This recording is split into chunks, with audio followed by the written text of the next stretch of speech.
Hi, I'm Sunetra Choudhury, and in this week's episode of Elections with HD, I want to tell you about something a senior Congress leader said to me. When I asked him about the prospects of Lok Sabha 2024 polls and how things stood as the nomination period for the first phase ended, he said something very curious. He said it wasn't a fight between the Congress and the BJP, but Congress versus the old Congress. It's quite an idea, isn't it? There's so many people who've left the Congress party, also other parties, but let's focus just on the principal opposition for now, that it's being termed as a Congress versus old Congress fight. Now, let me give you a sense of the scale of exits.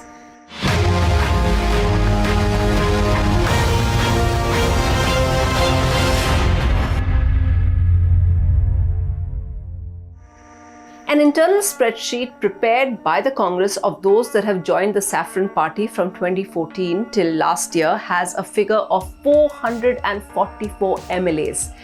This includes those from other parties like Trinamool, Samajwadi, Aam Aadmi Party, etc., etc.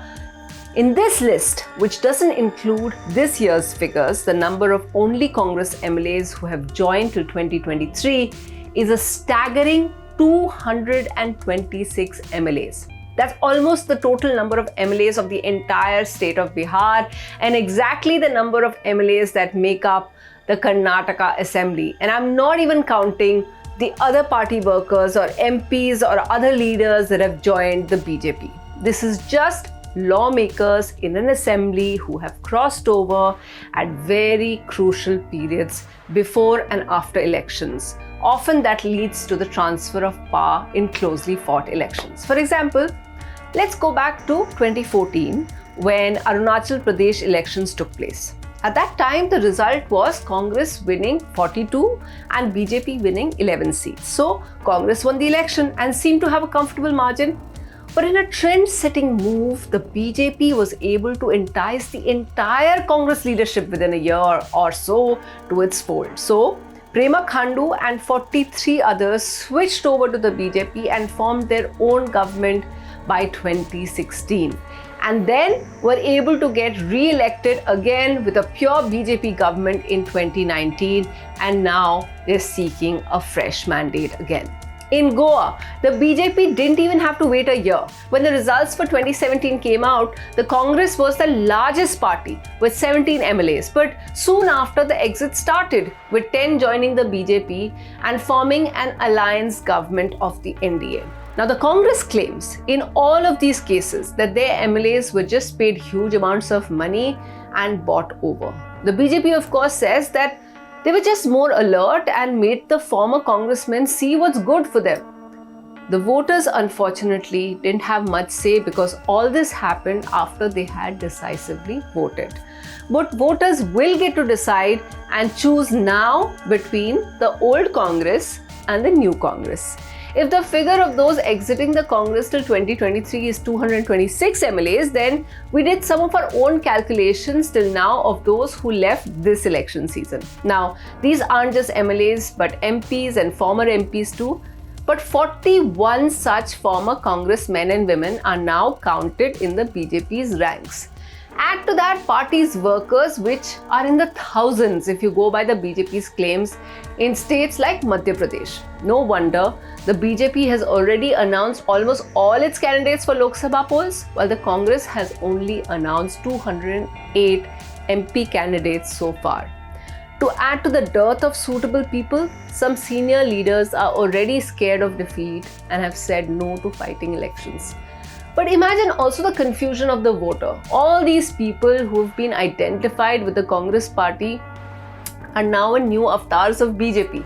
Take Punjab, for example, the one state where the Congress has had a decent showing since 2014 and even formed government there. There you have Biyant Singh's grandson and three-time MP Ravneet Singh Bittu now fighting on a BJP ticket. Praneeth Kaur, the wife of Amrinder Singh, and another former union minister, also now with the BJP. They've also taken on Aam Aadmi Party's sole MP there. The last assembly elections showed that the voter was sick of the old parties, the Congress, the Akalis, all of them, and AAP swept the polls. However, the BJP is hoping that in Lok Sabha polls and fighting alone after a very long time, the party will gain on the Modi magic card.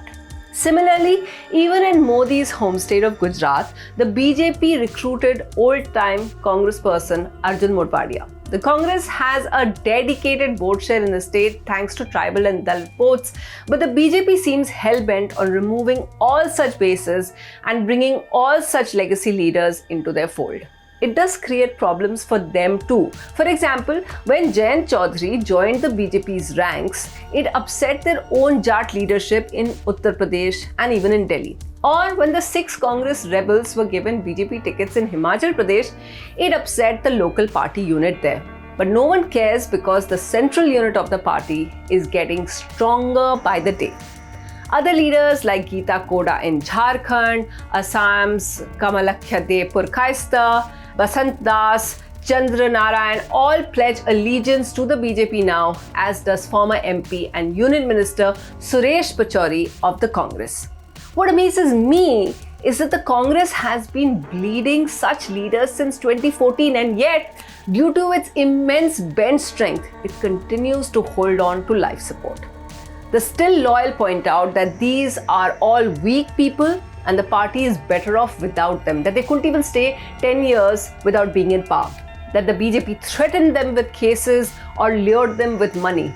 But there's also the point that they refuse to see, that there's lack of compelling leadership that's holding them back, somebody who listens to them. Rahul Gandhi has announced that everyone should just go if they want to, that there's a brave new congressman that will take their place. But if there's some zealous new recruitment drive, it's one that all of us have failed to see.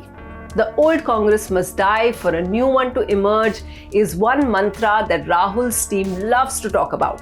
But no one quite anticipated just how slow and painful the process will be for the grand old party.